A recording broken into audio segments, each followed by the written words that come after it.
ام، اسلام اور جدید معیشت اور تجارت کی تصنیف کا مقصد، یعنی ان کی جو کتاب اسلام اور جدید معیشت اور تجارت کی تصنیف کا مقصد یہ تھا کہ علماء کو سرمایہ دارانہ معیشت اور تحکیم کی تصنیف کا مقصد یہ تھا کہ علماء کو سرمایہ دارانہ معیشت اور اس کی تحکیم کے تناظر میں فتویٰ. تحکیم کا مطلب یہاں سمجھ میں نہیں آیا. اسلام اور جدید معیشت اور تجارت کی تصنیف کا مقصد یہ تھا کہ علماء کو سرمایہ دارانہ اور اس کے حکم کے تناظر میں فتویٰ مرتب کرنے کے قابل بنانا تھا. یعنی مفتی، یعنی جو شخص بھی فتویٰ دیتا ہے، نمبر 1 یہ بات قبول کرتا ہے کہ سرمایہ دارانہ نظام زندگی بحیثیت مجموعی اسلامی تعلیمات سے متصادم نہیں، اور نظام کی کارفرمائی کو اس طرح سے زیادہ مؤثر بنایا جا سکتا ہے کہ وہ مقاصد شریعت اور ضروریات دین کے حصول کا ذریعہ بن جائے. یعنی مطلب یہ ہے کہ وہ ایک ٹیکنیکل مسئلہ ان معنوں میں ہے کہ جیسے آپ جہاز میں بیٹھتے ہیں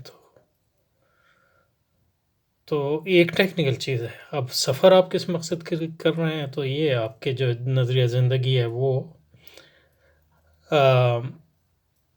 اس پہ منحصر ہوگا، لیکن جہاز میں بیٹھنا تو ایک ٹیکنیکل مسئلہ ہے. یعنی اسی طرح جیسے گاڑی میں بیٹھنا یا گھوڑے پہ بیٹھنا وغیرہ وغیرہ، تو اس کا یہ ہے کسی تہذیب سے ایز سچ کوئی تعلق نہیں.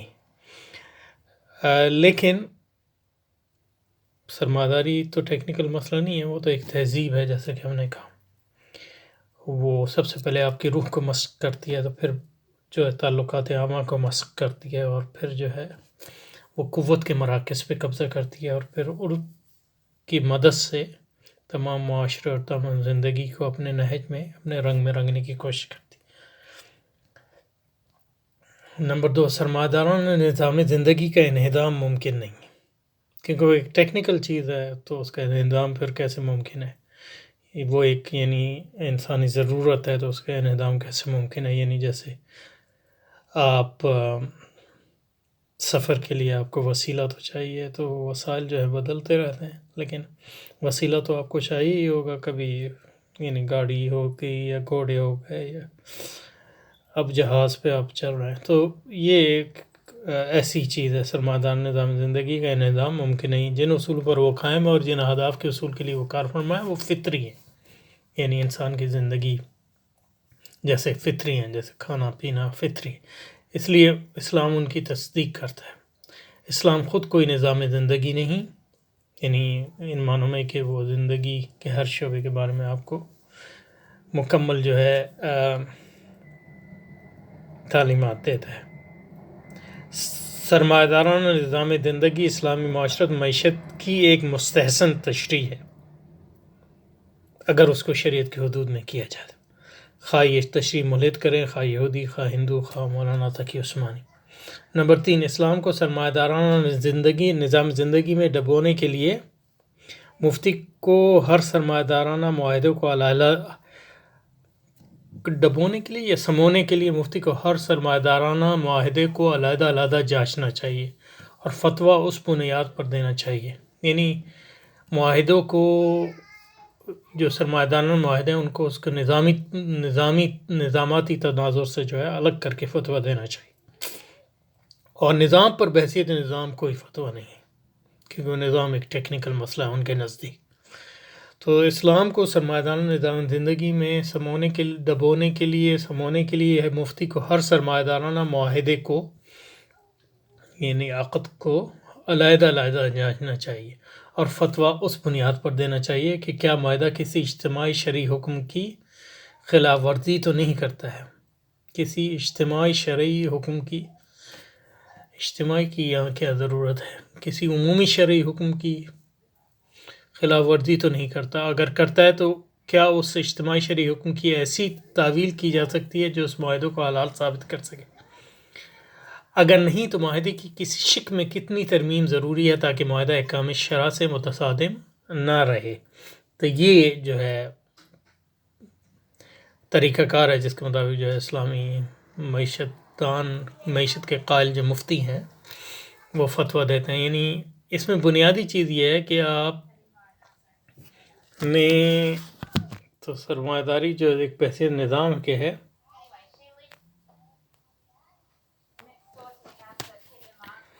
سرمایہ داری جو ہے نظام ہے، اس کے تناظر میں جو ہے معاہدے جو ہیں مرتب ہوتے ہیں. یعنی اس کو فرض کرتے ہیں ہر معاہدہ. یعنی معاہدے جو ہیں مثلاً سرمایہ دارانہ مارکیٹ کے اندر ہوتے ہیں.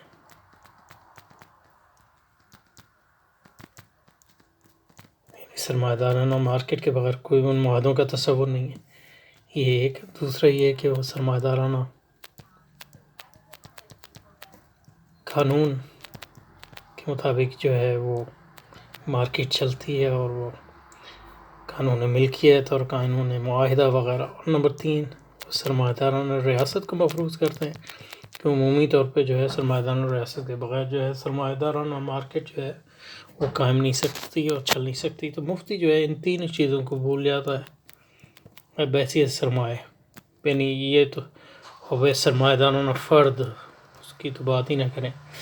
اور اس نظام سے معاہدوں کو الگ کر کے پھر دیکھتا ہے کہ اس معاہدے شریعت کے مطابق ہیں کہ نہیں، اور اگر نہیں ہے تو کیا شریعت میں کوئی ہیلہ بندی ایسی کی جا سکتی ہے شرعی کم کے اندر رہتے ہوئے کہ ان کو معاہدوں کو حلال کیا جائے. اگر یہ نہیں کیا جا سکتا تو پھر ان معاہدوں میں کیسی تھوڑی بہت قطر بطر کر لی جائے تاکہ جو ہے وہ شریعت کے مطابق سوری طور پہ ہو جائے. تو نہ صرف یہ کہ ان معاہدوں کو سرمایہ داری نظام کے تناظر کے اندر رکھے ہوئے بغیر جو ہے ان کو حکم لگایا جاتا ہے، لیکن یہ کہ جو نئے معاہدے جو ان کو اسلامی معاہدے کہتے ہیں ان کو اسلامی نظام کے اندر رکھ کر جو ہے اس پر حکم نہیں لگایا جاتا. اس کا نتیجہ یہ نکلتا ہے کہ وہ جو حکم ہوتا ہے وہ سوری ہوتا ہے، اس کی جو روح جو ہے اس کا خیال نہیں ہوتا، کیونکہ وہ تو نظام سے ہی آئے گی. جو احکام جو ہے نظام کے اندر جو ہے نظام معاشرت اور نظام معیشت اور نظام ریاست کے اندر رہ کر جو ہے ان کی جو ہے یہ متعین ہوتا ہے کہ ان معاہدات کی کیا روح ہوگی.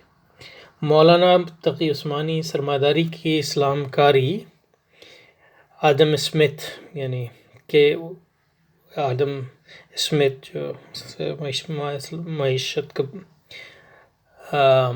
اکنامکس کا بانی ہے، کہ اس اصول کو فطری قرار دے کر کرتے ہیں کہ خواہشات لامحدود ہیں اور ان کی تسکین کے ذرائع لازماً محدود ہیں. تو یعنی اکنامکس یہ کرتی ہے کہ خواہشات ہر انسان کی لامحدود ہیں اور ان کو حاصل کرنے کے ذرائع جو ہیں محدود ہیں.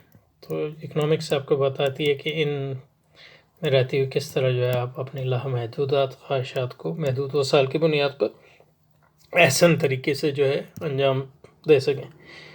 تو اس چیز کو وہ نہیں چیلنج کرتے کہ خواہشات لامحدود نہیں ہیں یا نہیں ہونی چاہیے، اور اس کو بھی نہیں چیلنج کرتے کہ وسائل محدود ہیں.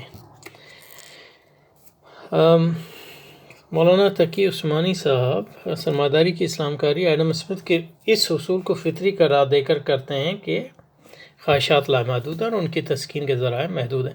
لہذا مولانا محمد تقی عثمانی کے مطابق اصل سوال یہ ہے کہ لامحدود خواہشات کو محدود ذرائع سے کیسے پر کیا جائے. یہی اکنامکس کا بنیادی سوال ہے. لہذا مولانا تقی عثمانی اکنامکس کو ایک سائنس کے طور پر قبول کرتے ہیں، حالانکہ وہ ایک سائنس نہیں ہے، وہ ایک نظریہ ہے، ایک مذہب ہے، ایک طریقہ حیات ہے جو حرص اور ہوس کی عالمگیریت کو جواز فراہم کرنے کے لیے ایجاد کی گئی، جس کے قوانین طلب رسد کو اکنامکس مرتب کرتی ہے.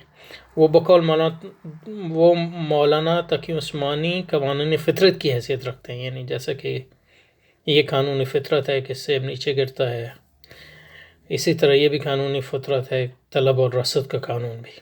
بقول مولانا تقی عثمانی اسمتھ اور اس سے قبل اکنامکس نے درست کہا کہ اگر قوانین طلب و رسد کی کارفرمائی میں رخنہ اندازی نہ کی جائے تو اس کارفرمائی کے نتیجے میں عادلانہ قیمتیں بھی متعین ہوتے ہیں. یعنی مطلب یہ ہے کہ یہ تمام افراد کو کھلا چھوڑ دیا جائے کہ وہ طلب اور رسد کے قانون کے مطابق اپنی لامحدود خواہشات کو محدود وسائل کے اندر رہتے ہوئے حاصل کرنے کی توقع، اور اس میں اگر ریاست یا کوئی مذہب وغیرہ اس میں دخل اندازی نہ کرے تو اس کے نتیجے میں خود بخود آٹومیٹکلی جو ہے جسٹ پرائس یعنی عادلانہ قیمت جو ہے اس پر بازار آ کے ٹھہر جائے گا. یہ اکنامکس کا دعویٰ تھا. تقی صاحب جو ہے اس دعوے کو ایک حقیقت کے طور پہ قبول کرتے ہیں. بقول مولانا تقی عثمانی اسمتھ اور اس سے قبل اکانومسٹ نے درست کہا کہ اگر قوانین طلب و رسد کی کارفرمائی میں رخنہ اندازی نہ کی جائے تو اس کارفرمائی کے نتیجے میں عادلانہ قیمتیں بھی متعین ہوتی ہیں اور اس کارفرمائی کے نتیجے میں وسائل کی بہتر تقسیم بھی عمل میں آتی ہے. لہذا بازار میں اس قدر کا تعین خواہشات نفسانی کے اظہار کے ذریعے ہی ہونا چاہیے. خواہشات نفسانی کے تعین اور اس کے اظہار میں اخلاقی دخل اندازی مضر ہے کیونکہ یہ قانون فطرت ہے، اور ریاست کو اس میں دخل اندازی سے پرہیز کرنا چاہیے، جیسے کہ آدم اسمتھ نے کہا، چاہے وہ ریاست اسلامی ہو غیر اسلامی ہو. بقول مولانا تقی عثمانی اکنامکس کا یہ مفروضہ بھی بالکل درست ہے کہ فرد بنیادی طور پر خود غرض ہوتا ہے اور بڑھوتری ہے سرمایہ، اور آپ اس کے بارے میں خود نہ صرف یہ کہ خود غرض ہوتا ہے بلکہ اس کی خود غرضی جو ہے اس کو آپ تبدیل بھی نہیں کر سکتے. تو مطلب تصوف صرف مسجد تک محدود ہے، اس کا مارکیٹ سے کوئی تعلق نہیں ہے. بڑھوتری یہ سرمایہ برائے بڑھوتری سرمایہ وہ فطری ہدف ہے، یعنی الذی جمع مالا وعددہ، یہ جو ہے ایک فطری طریقہ ہے جس کا حصول زیادہ سے زیادہ منافع کمانے کی فطری خواہشات کے ذریعے ہوتا ہے. بقول مولانا تقی عثمانی معاہدات کے حرام و حلال ہونے کی ضرورت اس لیے پڑی تاکہ زیادہ سے زیادہ منافع کمانے کی جستجو مارکیٹ کو مسابقتی سے اجارہ دارانہ نہ بنا دے. یعنی شریعت کا مقصد یہ ہے کہ یہ مارکیٹ ہے، اس میں فطری قوانین چلتے ہیں. فطری قوانین جیسے یعنی نیوٹن کے قوانین یعنی فطری ہیں، اسی طرح مارکیٹ کے قوانین ہیں. تو طلب اور رسد کا قانون ہے یہ ایک، اور دوسرا قانون ہے لامحدود اور محدود. مطلب وسائل محدود ہیں اور خواہشات ہزاروں خواہشیں ایسی کہ ہر خواہش پہ دم نکلے، بہت نکلے میرے ارمان لیکن پھر بھی کم نکلے، غالب صاحب نے جو فرمایا تھا. تو یہ آدم اسمتھ اور مولانا تقی عثمانی صاحب غالب صاحب سے اس میں ایگری کرتے ہیں، اور لامحدود سے محدود ہیں. اور تو یہ قوانین فطرت ہیں، تو ان کو اگر ان میں دخل اندازی نہ کی جائے تو عادلانہ قیمت ہے.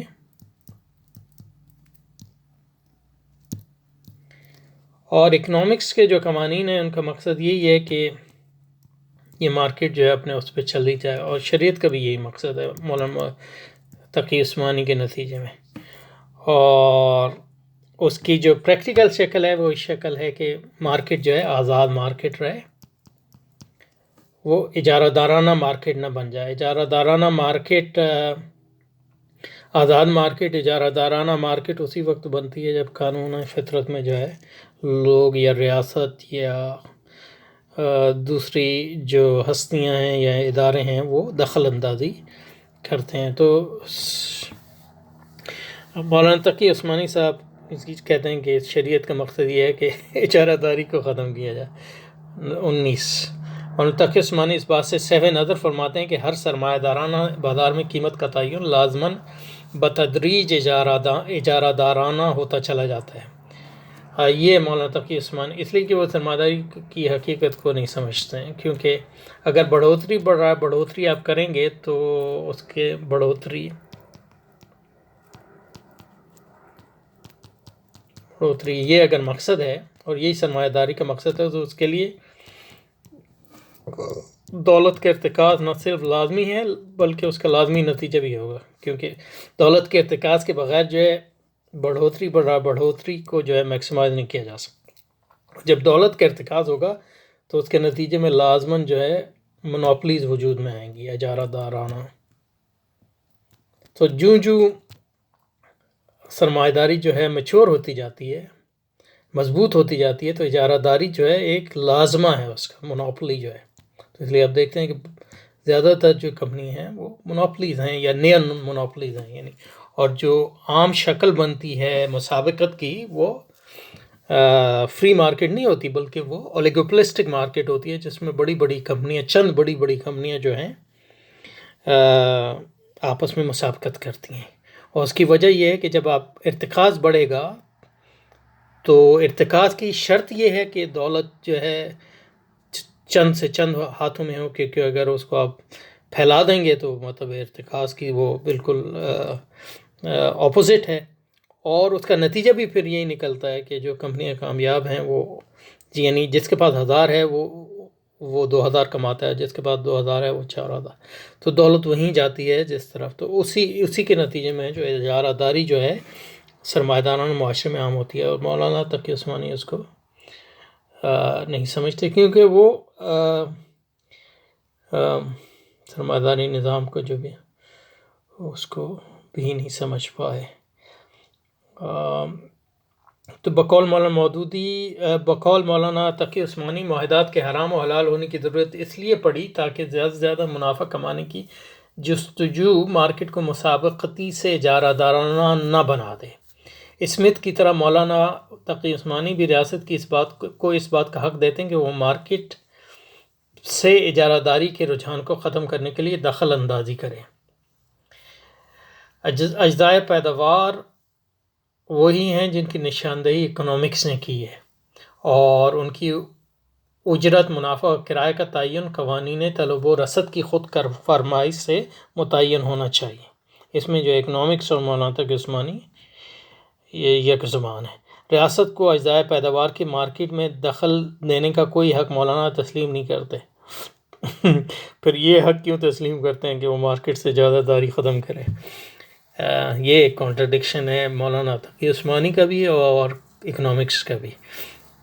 مولانا عثمانی کے مطابق سرمایہ دارانہ ملکیت خالصتاً اسلامی ہے، کیونکہ وہ سمجھتے ہیں وہ ذاتی ملکیت، وہ شخص قانونی یعنی کارپوریٹ اور لمیٹڈ کمپنی کے اصولوں کو بلا کسی شرط کے قبول کرتے ہیں، جبکہ دیوبندی علماء نے ان دونوں تصورات کے ناجائز دیوبندی یعنی دوسرے جو نان ترمیمی غیر ترمیمی دیوبندی علماء ہیں، یعنی غیر مسلم لیگی دیوبندی علماء جو ہے، جبکہ دیوبندی علماء نے ان تصورات کے ناجائز ہونے کی بنیاد پر اسلامی بینکاری کو مطلقاً حرام قرار دیا ہے، جیسا کہ ہم نے دیکھا مولانا سلیم اللہ خان کے اور دوسرے علماء کا جو فتح ہے۔ مولانا عثمانی نے حصص کی سٹے بازی یعنی اسپیکولیشن کو بھی حلال قرار دیا، اور اس کی ہیلے کی بنیاد پر کہ اگر حصص کی قیمت اس کی اجارے کی قیمت سے زیادہ ہے تو یہ فرق اس مادی اثاثے کی قدر میں اضافے کو ظاہر کرتا ہے جو شخص قانونی کی تحویل میں ہے۔ تو یعنی حصص میں جو کاروبار ہوتا ہے اس میں ایک تو اس کے ڈویڈنڈ ہوتے ہیں، اور دوسرا وہ جو ہوتا ہے جو حصہ ہر وقت آپ بیچتے اور خریدتے ہیں اسپیکولیشن کی بنیاد پہ، اور اس میں جو اصل چیز جس سے لوگ پیسہ کماتے ہیں وہ ڈویڈنڈ نہیں ہے بلکہ وہ حصت کی خرید و فروخت ہے، جو بنیادی طور پہ جو ہے اسپیکولیشن کے بنیاد پہ ہوتی ہے۔ اس کو بھی مولانا تقی عثمانی اس بنیاد پر جائز کرتے ہیں کہ جو ہیلے کی جو حصت کی خرید و فروخت ہے اس کی اصل قیمت کا اظہار ہے، حالانکہ ایسی کوئی چیز نہیں ہے، مطلب یہ کہ اور اسی بنیاد پہ جو ہے یہ فائنینشیل کرائسس اس لیے آتے ہیں کہ حصت کی جو اصل قیمت ہے اور جو اس کی اسپیکولیٹو قیمت ہے اس میں بہت زیادہ فرق ہوتا ہے۔ جیسا کہ علماء دیوبند نے وعدہ کیا ہے، یہ ہیلہ بالکل لغو ہے۔ اسلامی بینکوں کے حصت میں ہر ملک میں سٹے بازی مستقل جاری رہتی ہے۔ مولانا تقی عثمانی کے مطابق ان کمپنیوں کے حصص کی ملکیت کو بھی جائز مولانا تقی عثمانی کے مطابق ان کمپنی کے حصص کی ملکیت بھی جائز ہے جن کا کاروبار حرام ہے، بشرطے کہ ایسے حصت رکھنے والی کمپنی کی سالانہ میٹنگ میں اعلان کرے کہ میں اس حرام کاروبار کے خلاف ہوں۔ تو مطلب یہ ہے کہ کمپنی کی جو سالانہ میٹنگ ہوتی ہے تو یہ لمیٹڈ کمپنیوں کی یعنی شیئر جس میں کمپنیوں میں آپ کے حصص ہوتے ہیں، تو یہ حصص اسی بنیاد پہ ہوتے ہیں کہ کمپنی جو ہے خود ایک اس کی شخصیت ہے اور پھر اس شخصیت کے مختلف حصوں کو حصص کی بنیاد پہ آپ اس کی جزوی ملکیت جو ہے اس میں حاصل کرتے ہیں اور اس کی بنیاد پہ جو ہے آپ تو وہ اصولی طور پہ تو آپ جو ہے اس کے مالک ہیں، لیکن اصل مالک تو وہ ہیں جو ان شیئرز کو بیچتے اور خریدتے ہیں یا اس کے بارے میں اسٹریٹجیز وضع کرتے ہیں، جو مینیجرز ہیں۔ مولانا تقی عثمانی کے مطابق ان کمپنی کے حصص کی ملکیت بھی جائز ہے اور جن کا کاروبار حرام ہے بشرطے کہ ایسا حصص رکھنے والے کمپنی کی سالانہ میٹنگ میں اعلان کرے کہ میں اس حرام کاروبار کے خلاف ہوں۔ بقول مولانا سٹے کی سیٹ اپ ادھر میں نے یہ 20واں نہیں پڑھا۔ مولانا عثمانی نے حصص کی سٹے بازی کو بھی حلال قرار دیا اس ہیلے کی بنیاد پہ کہ اگر حصص کی قیمت اس کی اجارہ کی قیمت سے زیادہ ہے تو یہ فرق اس مادی اثاثے کی قدر میں اضافے کو ظاہر کرتا ہے جو اس شخص قانونی کی تحویل میں ہے۔ سٹے کے بازار میں حصص کی قیمت کا کوئی تعلق مادی اثاثے کی قدر سٹے بازار میں حصص کی قیمت کا کوئی تعلق مادی اثاثے کی قدر سے کوئی تعلق نہیں رکھتا، یعنی اصل اس کی قیمت وہی ہوتی ہے جو اسپیکولیشن کی بنیاد پر، اس لیے لوگ شیئر خریدتے ہیں۔ شیئر لوگ اس لیے نہیں خریدتے کہ اس پہ ڈیویڈنڈ لیں۔ حصص کی قدر روزانہ کئی گنا بڑھتی اور گھٹتی رہتی ہے، اس کا اتار چڑھاؤ کا کوئی تعلق کمپنی کی مادی اثاثے کی قدر سے متعین کرنا اصولاً ناممکن ہے، کیونکہ یہ قیمت بھی سٹے کے بازار کے بدلتے ہوئے تخمینوں یعنی اسپیکولیشن کی بنیاد پر مستقل تغیر پذیر ہوتی رہتی ہے۔ اس لیے ہمیں اس کو سٹے کا بازار کہتے ہیں کہ اس میں سٹے بازی ہی ہوتی ہے۔ تو ایک اس لیے مطلب ایک شیئر آپ نے جو ہے 10 روپے کا خریدا تو اس کی قیمت جو ہے ہزاروں روپے تک چلی جاتی ہے، اور عموماً جو ہے اس کی جو کمپنی کی جو اصل مادی اثاثے ہیں اس سے کوئی تعلق نہیں ہوتا ہے یعنی قیمت کا، اور اس لیے یعنی آپ ببل جو بسٹ ہوتے ہیں فائنینشیل مارکیٹ میں جو کرائسس آتا ہے اسی بنیاد پہ ہوتا ہے۔ مولانا تقی عثمانی کے مطابق جیسا کہ علماء دیوبند نے واضح کیا یہ ہیلہ بالکل لغو ہے اور اسلامی بینکوں کی حیثیت میں ہر ملک میں سٹے بازی مستقل جاری رہتی ہے۔ مولانا تقی عثمانی کے مطابق ان کمپنیوں کی حیثیت کی ملکیت بھی جائز ہے، ان کا کاروبار حرام ہے بشرطے کہ ایسے حیثیت رکھنے والی کمپنی کی سالانہ میٹنگ میں اعلان کرے کہ میں اس کاروبار کے خلاف ہوں۔ بقول مولانا تقی عثمانی یہ فتویٰ ان کے مرشد حضرت اشرف علی تھانوی رحمۃ اللہ کا ہے۔ بقول مولانا عثمانی تمام سٹے بازی کے معاہدے حلال ہیں اور ان کا کاروبار کرنے والوں کی مقاصد کی بنیاد پر ان کاروباروں کو حرام قرار نہیں دیا جا سکتا۔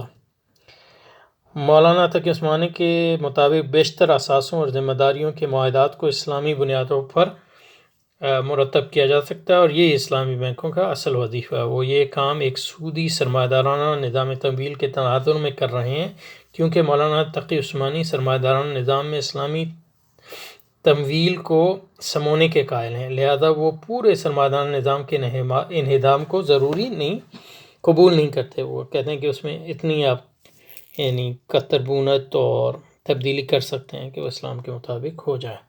مولانا تقی عثمانی سرمایہ دارانہ نظامی زندگی کی جو تصور کشی کرتے ہیں اس کا حقیقت سے کوئی تعلق نہیں۔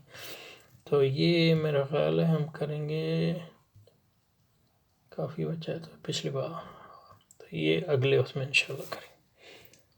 مولانا